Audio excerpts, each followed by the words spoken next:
You want to be the source of the pricing information. And by being the source of it and being the first one to bring it up, you're going to create trust with that client. And you're also going to weed out people who, if they're not in the budget ballpark, no worries. Maybe they need to wait a year or two and save up and then come back. That's fine. But I'm all about like weeding out people who aren't going to be a fit before they even contact me. So that way, when we talk, they're pre-qualified. Hello, welcome to Outer Spaces, a podcast dedicated to empowering landscapers, hardscapers, and outdoor living professionals. I'm Joshua Gillow. My mission through this show is to create a powerful resource for you, someone who is striving to grow their company well past the $1 million line, but might not have all the tools and processes to do so.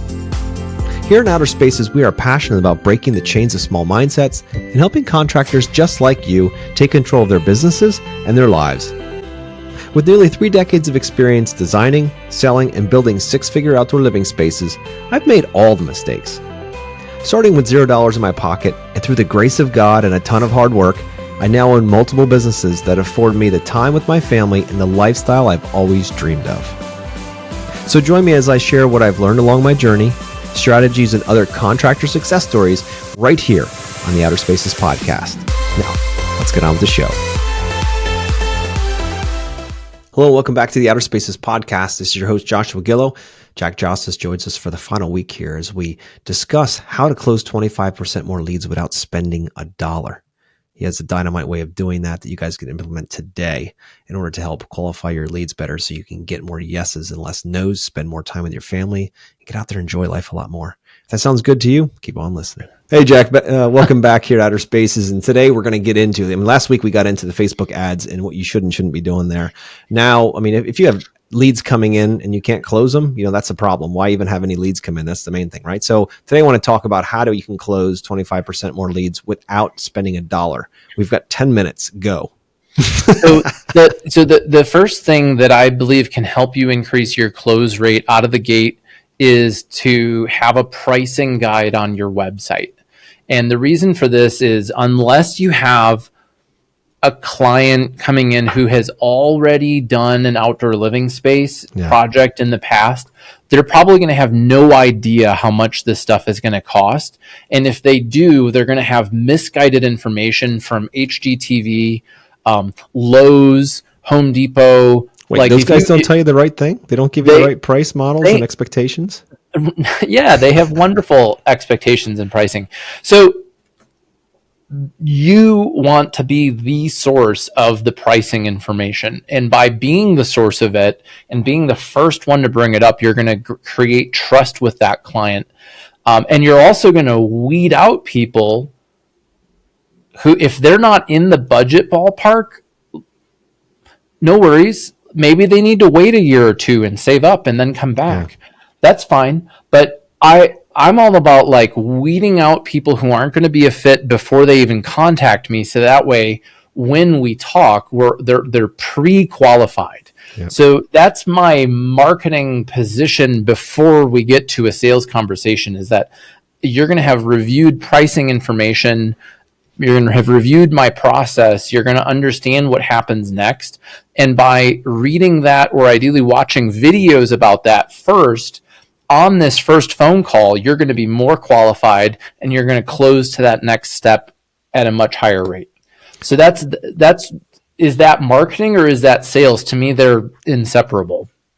Absolutely. And what kind of, how are you delivering this? What kind of media are you showing this budget through, or setting these budget expectations with clients in this sense?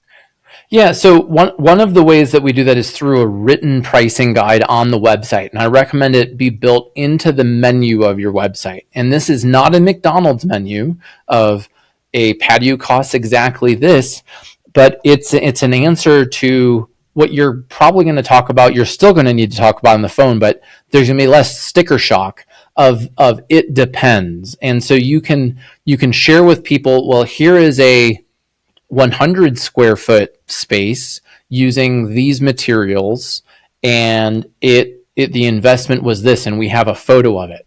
Here's a 500 square foot space with a retaining wall and a fire pit, and a pergola over a outdoor grill area, and the grill alone was $6,000, right? Mm-hmm. And so this project was $100,000, and here's an example of a $200,000. So now we're kind of bracketing them, and we're showing them some examples visually, and it's not, again, a selection menu, but it's like here's ranges of projects between. And I recommend that you have a minimum. Do they start at 20,000? Do they start at 50,000? Yep.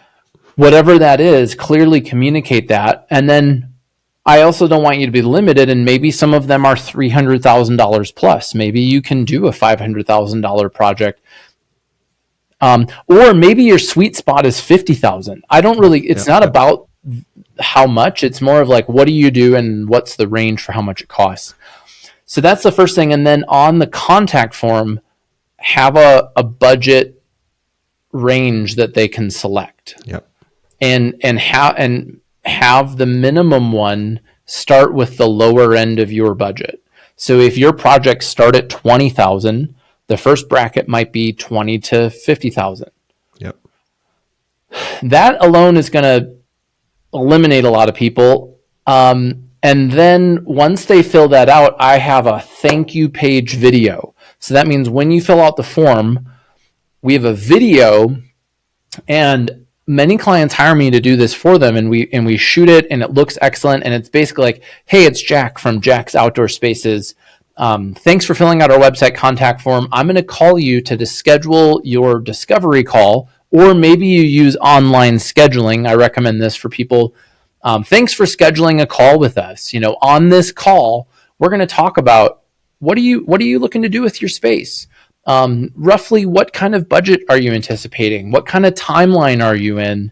And we look forward to talking with you about that. And in the meantime, check out our pricing guide, check out our portfolio, and read our reviews. So now they've literally heard and seen me before that call.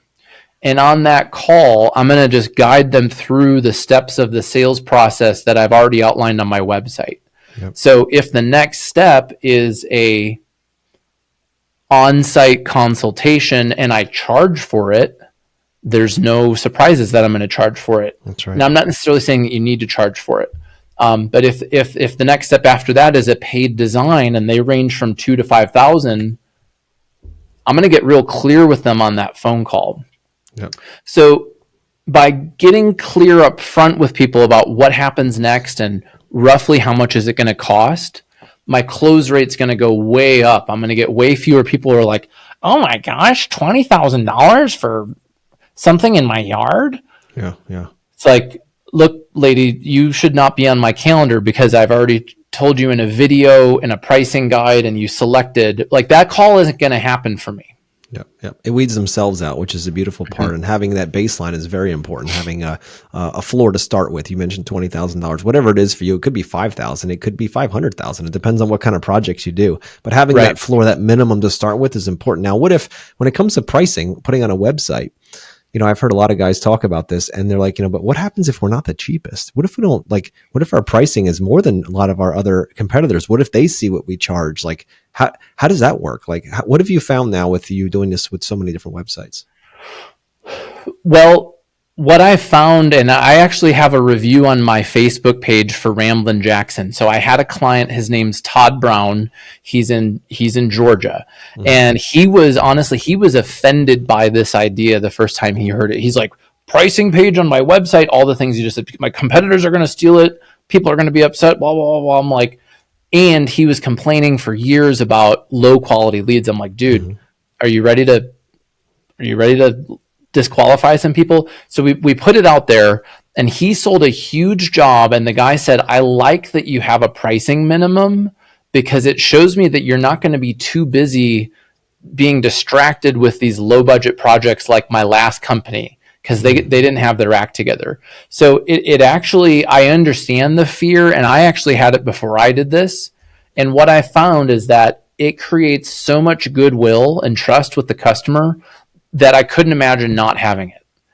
It would be really hard for me to go and sell somewhere for some reason, if I didn't do Ramblin' Jackson, somewhere that like didn't do this, because it works so well. Now, again, we're not sharing anything that somebody could steal. A competitor could not really steal this. I'm talking about broad ranges, sometimes even with a 100% spread from $50 to $100,000, you can get this. The goal, it's not about like a pricing calculator necessarily. Like, I don't want people to get a rough estimate. It's more of, I'm bracketing them, and I'm saving myself the time of meeting with somebody who's nowhere near at all the budget that I have. No, it's so point, and you're setting expectations, right? Because if your baseline is 20,000 and the person has 5 to 10 to spend on the project, why are we talking?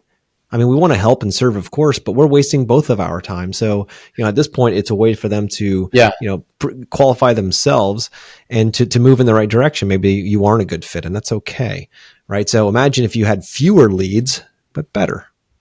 The big thing is not seeing, if you're used to seeing 15 or 20 coming in a month or 100 coming in a month, whatever, and you cut that in half, but most of those are saying yes to you. Would that be better so you're not chasing so many people? Imagine that.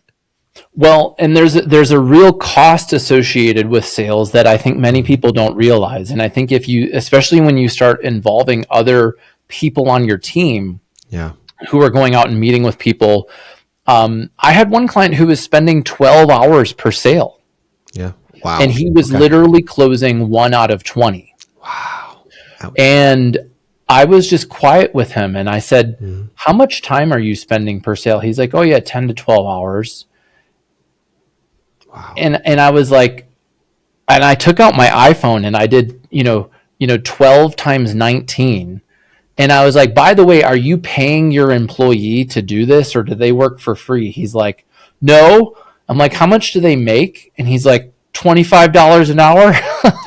Anyways, we solved that problem pretty quick. He got it down to like 1 in 5. And I still, that's not great, but it's better than 1 out of 20. But that was purely just through the nature of this conversation is about sales. So I started with marketing because I believe that can set up a sales conversation, and it should. And good marketing is aligned with sales.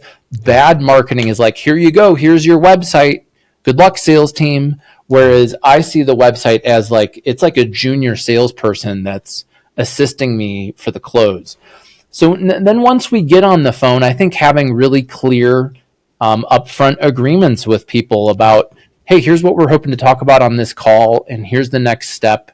And would it be okay if we talked openly about our budget range for our services? So getting that stuff out of the way on an initial call is going to help you increase your close rate.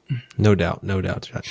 Jack, I appreciate you coming on here. I know you said 10 minutes, and you've definitely delivered in these 10 minutes. So I appreciate it. How can people find you? So you can grab a free copy of my book, The Tree of Good Fortune, The Landscaper's Guide to Sales and Marketing. Just pay for shipping, and I'll send it out to you, actually with a bag of beef jerky. And it's good jerky. Yeah, it's quite an awesome deal. So you can read the book and eat some jerky. That's at treeofgoodfortune.com. And if you'd like for me and my team from Ramblin' Jackson to review your website, we'll make a video pointing out things you're doing well, some opportunities. Just go ahead and request that at ramblinjackson.com, and we can have a conversation. Oh, Jack, I appreciate you guys out there. You're crazy not to take them up on that offer. Get the book, get the jerky, and have them take a look under the hood.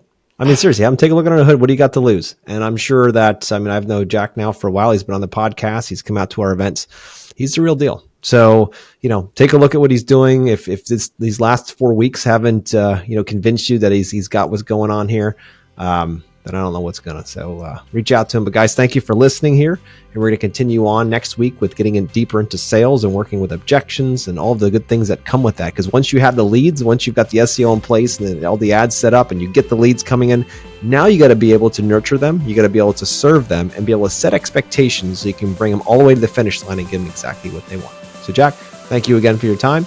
Yeah, Joshua, thank you. Yep. See you guys next week.